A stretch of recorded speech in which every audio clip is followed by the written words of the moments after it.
সবাইকে স্বাগত জানাচ্ছি গ্লোবাল ভিউজে। আপনাদের সঙ্গে আছি আমি সুস্মিতা দাস। ইরানের সর্বোচ্চ নেতা আয়াতুল্লাহ আলী খামেনির রাষ্ট্রীয় শোক ও দাফন অনুষ্ঠান আজ রাজধানী তেহরানে আনুষ্ঠানিকভাবে শুরু হয়েছে। গত ২৮ ফেব্রুয়ারি যুক্তরাষ্ট্র ও ইসরায়েলের যৌথ হামলায় ৮৬ বছর বয়সী এই নেতা নিহত হন।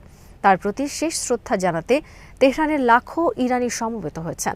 ইসলামী প্রজাতন্ত্র ইরানের জাতীয় পতাকায় মোড়ানো আয়াতুল্লাহ আলী খামেনির কফিনটি তেহরানের গ্র্যান্ড মুসাল্লার অনুষ্ঠানে নিয়ে আসা হয়। এ সময় কফিনের উপর রাখা ছিল তার ব্যবহৃত কালো পাগড়ি।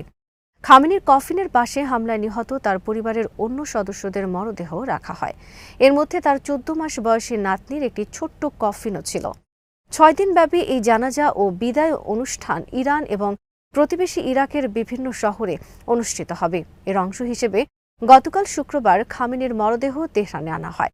আজ জনসাধারণের জন্য গ্র্যান্ড মুসাল্লা উন্মুক্ত করার আগেই গতকাল সন্ধ্যা থেকে সেখানে হাজার হাজার শোকাহত মানুষ অপেক্ষা করছিলেন। কর্তৃপক্ষ জানিয়েছে, আগামী ৩ দিনে শুধু তেহরানেই ১৫ থেকে ২০ মিলিয়ন মানুষ এই অনুষ্ঠানে অংশ নেবেন বলে তারা আশা করছেন। আজ সকালে অনুষ্ঠান স্থলের ফটক খুলে দেওয়া হলে হাজার হাজার শোকগ্রস্ত মানুষ ভেতরে প্রবেশ করেন। বিশাল এ কমপ্লেক্সের মূল চত্বরটি দ্রুতই লোকে লোকারণ্য হয়ে ওঠে। বার্তা সংস্থা এএফপি জানিয়েছে, শোক মিছিলে অংশ নেওয়া মানুষের হাতে ছিল প্রতিশোধের প্রতীক হিসেবে পরিচিত লাল ব্যানার। এ সময় তারা যুক্তরাষ্ট্র ধ্বংস হোক এবং প্রতিশোধ প্রতিশোধ বলে স্লোগান দেন। আগামীকাল সকালে তেহরানে ইসলামী বিপ্লবের নেতা আয়াতুল্লাহ সাইয়েদ আলী খামেনি এবং তার পরিবারের শহীদ সদস্যদের মরদেহের জানাজা অনুষ্ঠিত হবে। রাজধানী তেহরানের ইমাম খোমেনি মুসল্লায় এই জানাজার আয়োজন করা হয়েছে। আয়োজকদের পক্ষ থেকে জানানো হয়েছে, জানাজার নামাজে দেশ বিদেশের বিপুল সংখ্যক শোকাহত মানুষ, রাজনৈতিক ও ধর্মীয় ব্যক্তিত্ব এবং বিভিন্ন দেশের প্রতিনিধিরা অংশ নেবেন। একই অনুষ্ঠানে শহীদ ডক্টর মিসবাহুল হুদা বাঘেরি কানি, শহীদ সাইয়েদ বুশরা খামেনি, শহীদ জাহরা হাদ্দাদ আদিল এবং শহীদ জাহরা মোহাম্মদী গুলপায়েগানির মরদেহ জানাজা অনুষ্ঠিত হবে। আয়াতুল্লাহ খামেনির পরিবারের সদস্যদের একসঙ্গে এই বিদায় অনুষ্ঠানের কারণে পুরো আয়োজনকে অত্যন্ত আবেগঘন ও ঐতিহাসিক হিসেবে বর্ণনা করা হচ্ছে। জানাজার আগে শোকসভা, কোরআন তেলাওয়াত এবং শহীদদের স্মরণে বিশেষ কর্মসূচির আয়োজন করা হবে বলে জানানো হয়েছে। নিরাপত্তা নিশ্চিত করতে রাজধানী জুড়ে বিশেষ ব্যবস্থা গ্রহণ করা হয়েছে এবং অনুষ্ঠানে অংশ নিতে বিভিন্ন প্রদেশ থেকে মানুষের আগমন অব্যাহত রয়েছে। আয়োজকদের দাবি, জানাজার পর মরদেহ নির্ধারিত স্থানে দাফনের জন্য নিয়ে যাওয়া হবে। সাম্প্রতিক সংঘাতের প্রেক্ষাপটে নিহতদের স্মরণে এই অনুষ্ঠানকে ইরানের সাম্প্রতিক ইতিহাসের অন্যতম গুরুত্বপূর্ণ জাতীয় শোকানুষ্ঠান হিসেবে দেখা হচ্ছে। রাষ্ট্রের বিভিন্ন প্রতিষ্ঠান, ধর্মীয় সংগঠন এবং সামাজিক গোষ্ঠীগুলো জনগণকে ব্যাপকভাবে অংশ নেওয়ার আহ্বান জানিয়েছে। তেহরানে অবস্থানরত বিভিন্ন দেশের প্রতিনিধি দলও অনুষ্ঠানে যোগ দেওয়ার প্রস্তুতি নিয়েছে বলে জানানো হয়েছে। ফলে রোববারের এই জানাজা শুধু একটি ধর্মীয় আনুষ্ঠানিকতা নয়, বরং জাতীয় শোক, সংহতি এবং শহীদদের প্রতি শ্রদ্ধা নিবেদনের একটি গুরুত্বপূর্ণ রাষ্ট্রীয় আয়োজনে পরিণত হতে যাচ্ছে। এই মাটির টানে সারা দুনিয়ার সেই সব মানুষের জন্য আমাদের সামান্য সংযোগ, মাত্র ৩০% টাকায় জমির মালিক হয়ে নতুন বাংলাদেশের গড়ে তোলার স্বপ্ন দেখা। বাংলা বসতি, এই মাটি আমার, এই জমিন আমার। মোহাম্মদ বাকের কালিবাফ যুক্তরাষ্ট্রের প্রেসিডেন্ট ডোনাল্ড ট্রাম্পের ইরান বিষয়ক সাম্প্রতিক মন্তব্যের কড়া সমালোচনা করে বলেছেন, অন্য দেশের জনগণ সম্পর্কে ভিত্তিহীন মন্তব্য করার আগে যুক্তরাষ্ট্রের উচিত নিজেদের অভ্যন্তরীণ খাদ্য ও অপুষ্টি সংকটের দিকে নজর দেওয়া। শুক্রবার রাতে সামাজিক যোগাযোগ মাধ্যম এক্সে দেওয়া এক পোস্টে ইরানের পার্লামেন্টের স্পিকার বলেন, যুক্তরাষ্ট্রে কয়েক কোটি মানুষ এখনও সরকারি খাদ্য সহায়তার কর্মসূচির ওপর নির্ভরশীল থাকা সত্ত্বেও ইরানের জনগণকে ক্ষুধার্ত বলে আখ্যায়িত করা বাস্তবতার সাথে সামঞ্জস্যপূর্ণ নয়। কালিবাফ লেখেন, কল্পনা করুন আপনার নিজের দেশের ৪ কোটিরও বেশি মানুষ ফুড স্ট্যাম্পের উপর নির্ভরশীল, অথচ আপনি অন্য একটি জাতিকে ক্ষুধার্ত বলছেন। তিনি দাবি করেন, ট্রাম্পের এই বক্তব্য কোনো বাস্তব মূল্যায়ন নয়, বরং এটি যুক্তরাষ্ট্রের নিজস্ব সমস্যাকে অন্যের উপর চাপিয়ে দিতে জনমতকে বিভ্রান্ত করার চেষ্টা। তার ভাষায় এটি ঘোষণা নয়, বরং প্রক্ষেপণ। ইরানের পার্লামেন্ট স্পিকার আরও বলেন, দেশের সম্পদ কিভাবে ব্যবহার করা হবে সে সিদ্ধান্ত সম্পূর্ণভাবে ইরানের নিজস্ব বিষয় এবং এ বিষয়ে বাইরের কোনো দেশের পরামর্শ বা চাপ গ্রহণের প্রশ্নই ওঠে না।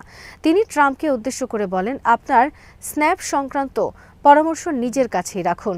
আমাদের সম্পদ, আমাদের সিদ্ধান্ত, বরং আপনার দেশের অপুষ্টির হার নিয়ে মনোযোগ দিন।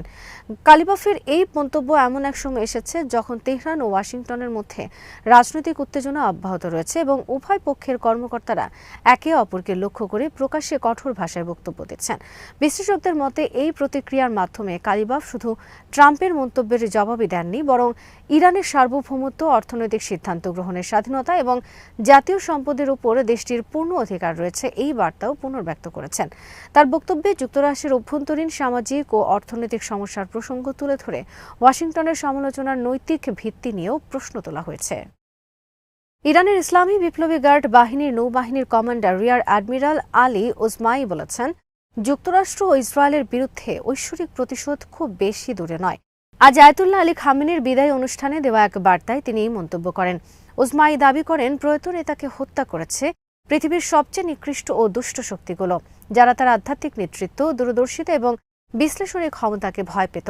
তিনি বলেন, এই হত্যাকাণ্ডের মাধ্যমে সত্যের পথ রোধ করা তো সম্ভব হয়নি, বরং এর মাধ্যমে অভিযুক্তরা নিজেদের আরও বেশি উন্মোচিত করেছে এবং ঐশ্বরিক বিচার ও জাতির কঠোর প্রতিশোধের মুখোমুখি হয়েছে।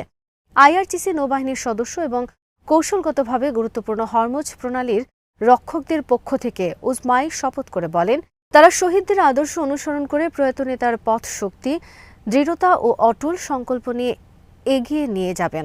তিনি বলেন, আল্লাহর কাছে তারা অঙ্গীকার করেছেন যে কোনো চাপ বা হুমকি সত্ত্বেও ইসলামী বিপ্লবের আদর্শ, দেশের সার্বভৌমত্ব এবং প্রতিরক্ষা সক্ষমতা রক্ষায় তারা অবিচল থাকবেন। একই সঙ্গে তিনি বলেন, সন্ত্রাসী আমেরিকা এবং অবৈধ জায়নবাদী শাসনের বিরুদ্ধে ঐশ্বরিক প্রতিশোধের সময় ঘনিয়ে এসেছে বলে তাদের দৃঢ় বিশ্বাস।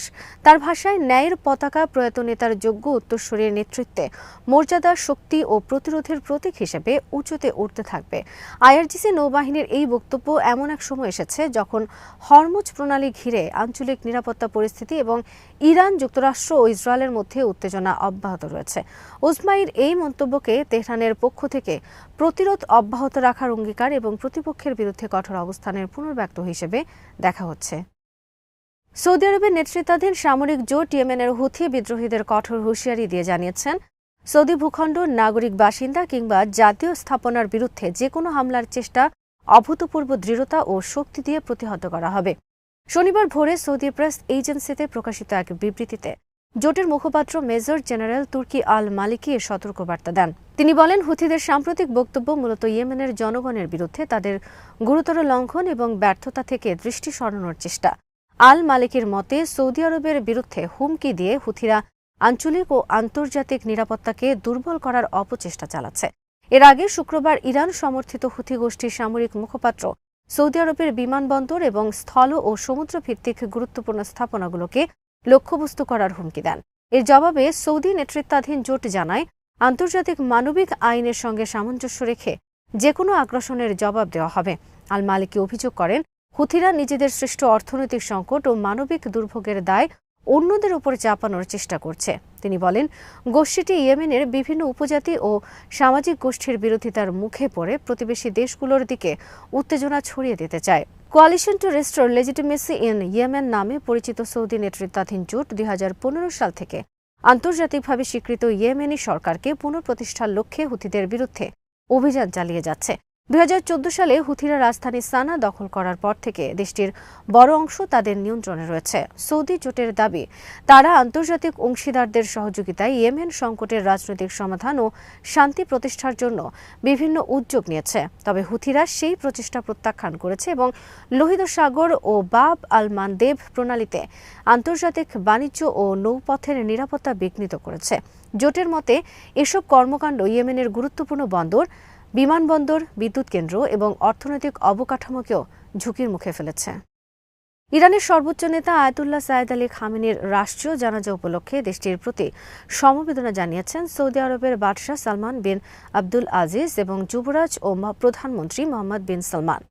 ইরানের প্রেসিডেন্ট মাসুদ পেজিশকিয়ানের কাছে সৌদি নেতৃত্বের শোক বার্তা পৌঁছে দেন সৌদি উপপররাষ্ট্রমন্ত্রী ওয়ালিদ আল খারেইজি, যিনি তেহরানে অনুষ্ঠিত রাষ্ট্রীয় শেষকৃত্য অনুষ্ঠানে অংশ নেন। আজ ভোরে সৌদি পররাষ্ট্র মন্ত্রণালয় এ তথ্য নিশ্চিত করেছে। গত 28 ফেব্রুয়ারি ইসরায়েলের হামলায় নিহত হন আয়াতুল্লাহ খামেনি। একই হামলায় তার পরিবারের আরও কয়েকজন সদস্য প্রাণ হারান। তাদের মরদেহ রাজধানী তেহরানের গ্র্যান্ড মুসল্লায় জাতীয় পতাকায় মোড়ানো কফিনের পাশাপাশি রাখা হয়। সেখানে হাজারো মানুষ শেষ শ্রদ্ধা জানান এবং দেশটির শীর্ষ রাজনৈতিক, সামরিক ও ধর্মীয় নেতারা উপস্থিত ছিলেন। ইরানের রাষ্ট্রীয় টেলিভিশনে সম্প্রচারিত ফুটেজে দেখা যায় তেহরান সহ বিভিন্ন শহরে রাতভর জনসমাগম হয়েছে।